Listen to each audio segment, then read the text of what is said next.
रानू चिड़िया अपनी छोटी सी चोंच से जमीन खोदती है और एक बीज बो देती है। गोरी कफी रानू चिड़िया को देखकर हंस रही थी। रानू रानू चिड़िया, एक बीज बोने से कुछ नहीं होने वाला।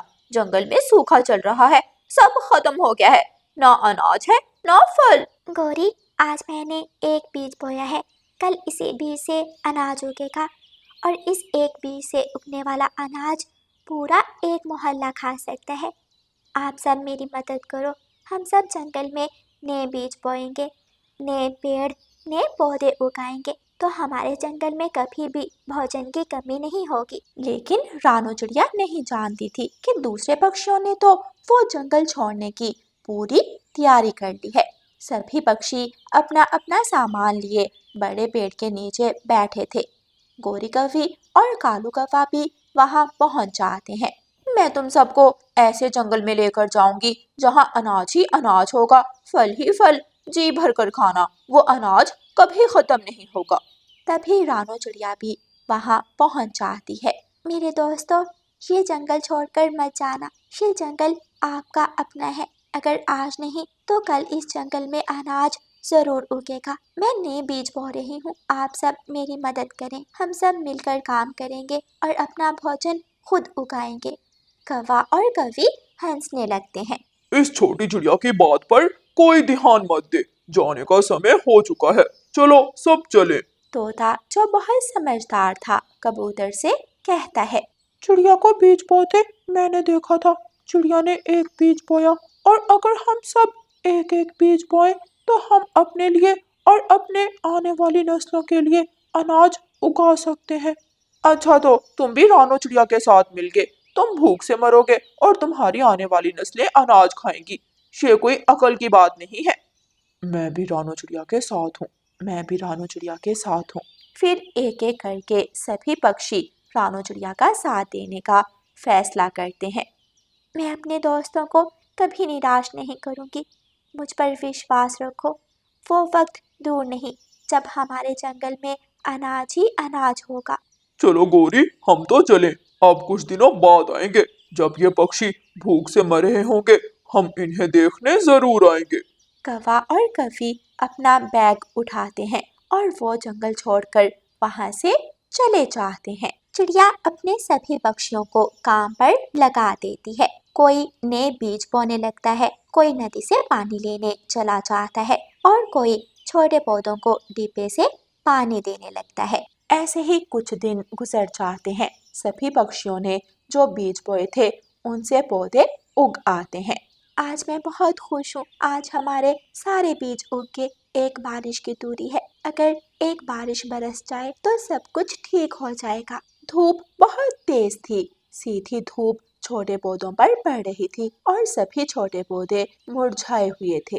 कौवा और कौवी दूसरे जंगल पहुंच जाते हैं और एक बड़े फलदार पेड़ पर अपना घर बना लेते हैं।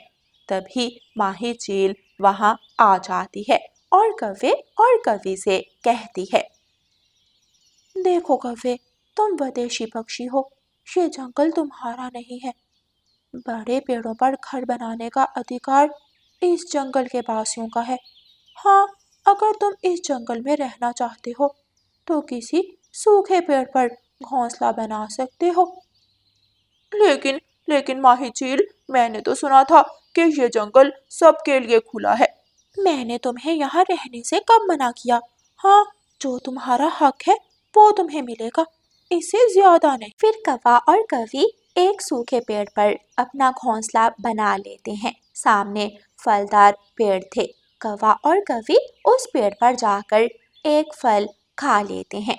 दोनों ने एक एक फल खा लिया, इससे ज्यादा नहीं मिलेगा, बाकी के फल इस जंगल के पक्षियों के लिए हैं। आप दूसरे फल को अपनी चोंच मत लगाना, वरना हम तुम्हें इस जंगल से निकाल देंगे। लेकिन लेकिन माही चील, एक एक फल खाकर तो हमारा पेट नहीं भरा, हम तो अभी भूखे हैं। दूसरे जंगल में यही कुछ मिलता है, ये जंगल तुम्हारा अपना नहीं, तुम विदेशी पक्षी हो। अगर यहाँ रहना है तो हमारे जंगल के कानून मानने होंगे। मम्मा, धूप सीधी पड़ रही है, क्या हमारे सभी पौधे सूख जाएंगे क्या बारिश नहीं होगी? मेरी बेटी, मैं कभी ना उम्मीद नहीं हुई पौधे जरूर बड़े होंगे, बारिश बरसेगी और जंगल में बहार लौट आएगी। मैंने ऐसा कई बार देखा है, कई बार सूखा आया, कई बार अनाज की कमी हुई, लेकिन ऐसा कभी नहीं हुआ कि कोई पक्षी भूख से मरा हो। दोस्तों, ऐसे ही कुछ वक्त गुजर जाता है। रानू चिड़िया और उसके दोस्तों के पौधे बड़े हो रहे थे और एक रात आसमान पर तेज बादल छा जाते हैं। बादल जोर से गरजता है और तेज बारिश बरसने लगती है। रानू चिड़िया खुशी में अपने घर से बाहर निकलती है। आसमान से पानी बरसने लगा। मेरे दोस्तों, सब देखो, आ जाओ, ये देखने का समय है। हमारी मेहनत रंग लाई। अब इस जंगल में अनाज उगेगा। सभी पक्षी अपने अपने घरों के बाहर बैठे बरसती हुई बारिश को देख रहे थे और खुश हो रहे थे। उस दिन की बारिश ने जंगल का रंग ही बदल दिया। अगले ही दिन जंगल में हरियाली उगना शुरू हो जाती है। छोटे पौधे तेजी से बढ़ने लगते हैं। गेहूं के पौधों पर बालियां बनने लगती हैं। मकई का भुट्टा भरने लगता है। फलदार पौधों पर कलियां लग गई थीं। बस कुछ दिन और, हमें कुछ दिन और इंतजार करना होगा। वो वक्त दूर नहीं जब हमारी मेहनत का फल हमें मिलेगा। कालू जी, आज दिन में मैंने एक कीड़े वाला अमरूद खाया था, वो भी नीचे से गिरा हुआ उठाकर। मेरा भूख से बुरा हाल है। गौरी, भूख तो मुझे भी बहुत ज्यादा लगी है। रात का समय है, सब सोए हुए हैं। चलो हम जाकर चोरी चोरी 2 फल खा लेते हैं। कौवा और कवि अपने घर से निकलते हैं और आम के पेड़ से जाकर आम खाने लगते हैं। तभी एक तेज रोशनी उनकी तरफ बढ़ती है और चौकीदार उल्लू वहां आ जाता है। तुम दोनों ने इस जंगल का कानून तोड़ा है, इसलिए कल सुबह हम तुम्हें इस जंगल से निकाल देंगे। नहीं नहीं चाचा उल्लू चौकीदार, हमने तो सिर्फ एक खट्टा आम खाया था। आम खट्टा खाया हो या मीठा, तुम विदेशी पक्षी हो और विदेशी पक्षी को एक दिन में सिर्फ एक ही फल मिलता है। दूसरे दिन सभी पक्षी इकट्ठे होते हैं। कौवे और कवि को अपने जंगल से निकाल देते हैं। दोनों कौवे उड़ते हुए थक जाते हैं और रास्ते में एक जगह बैठ जाते हैं। गौरी, हमने अपने दोस्तों को छोड़कर बहुत गलत किया था। अब क्या करें, मुझे तो कुछ समझ नहीं आ रही। कालू जी, और कोई रास्ता नहीं है, हमें वापस जाना होगा। हमें अपने जंगल वापस ही जाना होगा। दोनों पति पत्नी फैसला करते हैं और वहां से उड़ते हैं। मकई का भुट्टा पकड़ तैयार है। रानू चिड़िया, मकई का भुट्टा तैयार है। और आम के पेड़ पर पीले आम हमारा इंतजार कर रहे हैं। रानू चिड़िया और उसके दोस्त बहुत खुश थे। हर तरफ फल पक चुके थे, अनाज तैयार था। बुलबुल के खेत में सब्जियां पूरे जोबन पर थी। सभी दोस्त ठंडे पेड़ के नीचे बैठे मीठे फल, सब्जियां और अनाज खा रहे थे कि दोनों कौवे थके हारे उड़ते हुए वहां आ जाते हैं। हम जहाँ भी गए विदेशी कहलाएं। अपना जंगल, अपना देश और अपने देश के दोस्त हमें कहीं नहीं मिले। कौवे भैया, जो मेहनत से डरता है वो चाहे दुनिया के किसी भी जंगल में चला जाए, वो कभी कामयाब नहीं हो सकता। हमने चिड़िया का साथ दिया, हमने मेहनत की, बारिश बरसी, हवा चली और हमारी मेहनत रंग लाई। कालू कौवे और कोरी कौवी, तुम कल भी हमारे दोस्त थे और आज भी हमारे दोस्त हो, क्योंकि ये जंगल तुम्हारा है। इस जंगल में तुम विदेशी नहीं हो। जिस पेड़ से दिल चाहे फल खा सकते हो। जो अनाज खाने को दिल करे वो अनाज तुम खा सकते हो, क्योंकि तुम विदेशी नहीं हो। आप सबका बहुत बहुत शुक्रिया हमारे दोस्तों। मुझे विश्वास था कि आप सब हमें जंगल में दोबारा रहने की इजाजत दे दोगे। गोरी, मेरे खेत की सब्जियां तैयार हैं। कद्दू और भिंडी तुम्हारा इंतजार कर रहे हैं। ये सुनकर गोरी कौवी और कालू कौवा बहुत खुश होते हैं। फिर रानो चिड़िया कौवे और कवि को मीठा फल देती है। दोनों पति पत्नी मीठा फल खाते हैं और सब खुशी खुशी अपने घरों को चले जाते हैं। प्यारे दोस्तों, अपना जंगल अपना ही होता है। अगर आज मुश्किल वक्त है तो कल आसान होगा। मेहनत करते रहो, क्योंकि मेहनत का फल हमेशा मिलता है। विदेश में जाकर विदेशी कहलाने से अच्छा है आप अपने ही देश में मेहनत करो, क्योंकि आपके देश में आपकी मेहनत की कदर भी होगी और आपको आपकी मेहनत का फल भी पूरा पूरा मिलेगा। और प्यारे दोस्तों, इस कहानी को लाइक, अपने दोस्तों के साथ शेयर और चैनल को सब्सक्राइब करना बिल्कुल मत भूलना। आपका धन्यवाद। आज मेरा टमाटर खाने को बहुत दिल कर रहा है। जंगल में तो कहीं से टमाटर मिलते नहीं। मैं इंसानों की बस्ती में किसान के खेत में जाती हूँ, वहां से मुझे टमाटर जरूर मिल जाएंगे। गौरी कभी उड़ती है और किसान के खेत में पहुंच जाती है। किसान की पत्नी खेत से लाल लाल टमाटर तोड़ रही थी। किसान की पत्नी, मेरा लाल टमाटर खाने को दिल कर रहा है, क्या मैं भी एक लाल टमाटर खा लूं? हाँ, कभी खा लो। मैंने तो कभी भी किसी पक्षी को अपनी सब्जियां खाने से मना नहीं किया। गोरी कभी एक बोलकर दो चार लाल टमाटर खाती है और पेट भर लेती है। ये लाल टमाटर तो बहुत मजे के थे। किसान की पत्नी, क्या कल मैं अपने बेटे को भी साथ ले आऊं? वो भी एक लाल टमाटर खा लेगा। हाँ ले आना, कोई बात नहीं। अगर कोई तुम्हारा दोस्त हुआ तो उसे भी साथ ले आना। नहीं नहीं, मेरा कोई दोस्त नहीं है, बस एक टमाटर मैं साथ ले जाती हूँ। अगर रात को भूख लगी तो खा लूंगी। गोरी कभी एक टमाटर तोड़ती है और लेकर जंगल की तरफ भाग जाती है। गोरी गोरी, ये टमाटर तुम कहाँ से लाई हो? मुझे भी दे दो, मेरा टमाटर खाने को बहुत दिल कर रहा है। नहीं नहीं, मैं ये टमाटर बहुत मुश्किल से लाई हूँ, किसान के खेत से लाई हूँ। किसान की पत्नी डंडा लेकर खेत में बैठी हुई थी, अगर वो देख लेती तो मुझे मार देती। मैं भी किसान के खेत से लाल टमाटर ले आती हूँ। नौना चिड़िया, भूल कर भी किसान के खेत में न जाना, अगर किसान की पत्नी ने देख लिया तो जान से जाओगी। चिड़िया डर जाती है। अच्छा, क्या किसान की पत्नी इतनी ही जालिम है? फिर तो मैं कभी भूल कर भी किसान के खेत में नहीं जाऊंगी। जग्गू बेटा, सरप्राइज! देखो मैं तुम्हारे लिए क्या लाई हूँ। लाल टमाटर, वाह वाह! आज तो मेरी मम्मा मेरे लिए लाल टमाटर लाई हैं। मम्मा मम्मा, मुझे लाल टमाटर बहुत पसंद है, लाए जल्दी से मुझे दे दें।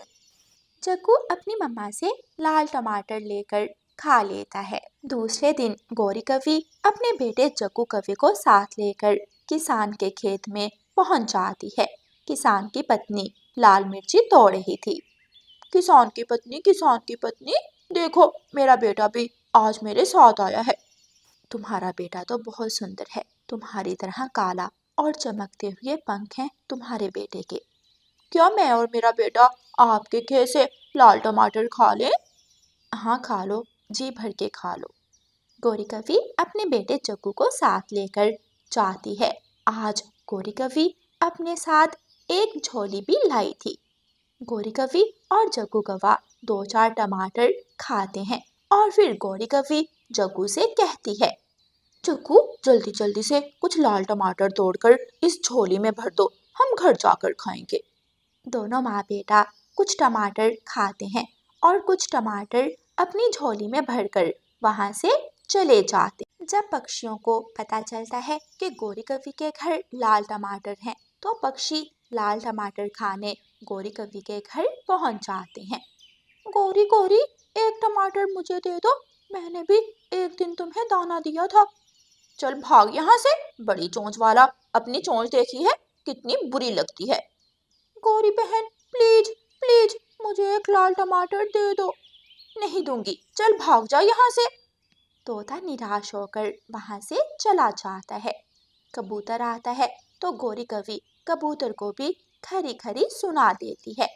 गंदी आंखों वाले, अगर मेरे लाल टमाटर को अपनी चोंच लगाई तो मैं तुम्हारी चोंच तोड़ दूंगी, चल भाग जा यहाँ से। तोता और कबूतर चिड़िया के पास जाते हैं और चिड़िया को बताते हैं, चिड़िया चिड़िया, गौरी कवि के घर में इतने ज्यादा लाल टमाटर हैं, लेकिन वो हमें नहीं दे रही, हमें भी गौरी कवि से लाल टमाटर लेकर दो। तोते भैया, आपको तो मालूम है गौरी कवि कितनी बुरी है। उसका अपना पेट भरेगा तो वो किसी दूसरे पक्षी को चीज देगी। रात को गौरी कवि का बेटा जग्गू कौवा सो जाता है और गौरी कवि सोचने लगती है, कल मैं किसान के खेत से कुछ ज्यादा लाल टमाटर तोड़ लाऊंगी और नदी किनारे बैठकर पक्षियों को लाल टमाटर बेचूंगी। जो मुनाफा होगा उससे मैं अपने लिए सोने का हार खरीदूंगी। गोरी कवि ऐसे सोचती है और खूब हंसती है। कवि, तुम और तुम्हारा बेटा यहाँ बैठकर लाल टमाटर खाओ और मैं घर जा रही हूँ। मुझे मुन्ने को दूध पिलाना है। आप जाएं, आप जाएं, चिंता ना करें, हम आपके खेत की रखवाली भी करेंगे और यहाँ बैठकर लाल टमाटर भी खाएंगे। किसान की पत्नी गोरी कवि और उसके बेटे को खेत में छोड़कर घर चली जाती है और लालची गोरी कवि किसान की पत्नी के खेत से ढेर सारे लाल लाल टमाटर तोड़कर झोली भर लेती है। चल चल जग्गू, अब जल्दी से भाग चलें। ऐसा ना हो कि किसान की पत्नी वापस आ जाए और हमारे पास इतने सारे टमाटर देखकर गुस्सा हो जाए। टमाटर लो, लाल लाल टमाटर लो, मीठे मीठे टमाटर लो, खट्टे मीठे टमाटर लो, स्वादिष्ट स्वादिष्ट टमाटर लो। ना जाने गोरी कवि के हाथ कहाँ से इतने सारे टमाटर लग गए। आज तो वो जंगल में टमाटर बेच रही है। चलो तोते, हम भी गोरी कवि से टमाटर खरीद कर खाते हैं। मैं अपने घर से चावल का दाना लेकर आता हूँ और गोरी कवि को चावल का दाना देकर टमाटर ले लेता हूँ। नहीं नहीं, वो अनाज नहीं लेगी, बल्कि वो तो सिक्के मांग रही है।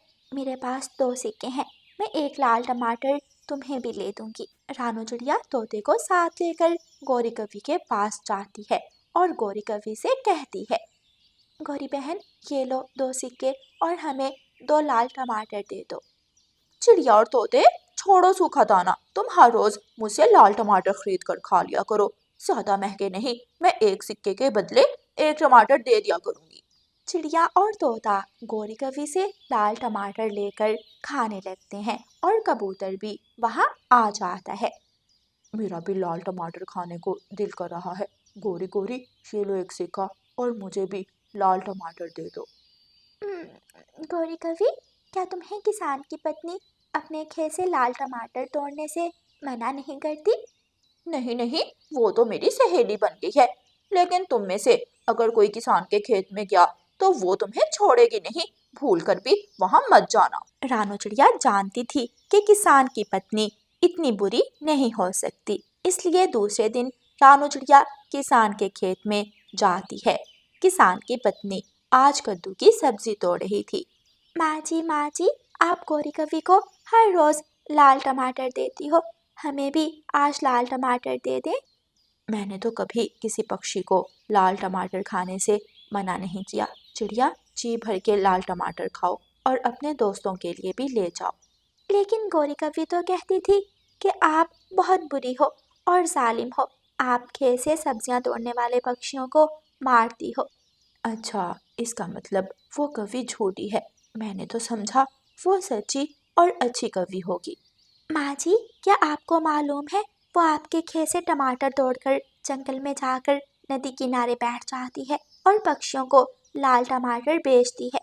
चिड़िया की ये बात सुनकर किसान की पत्नी को बहुत गुस्सा आता है।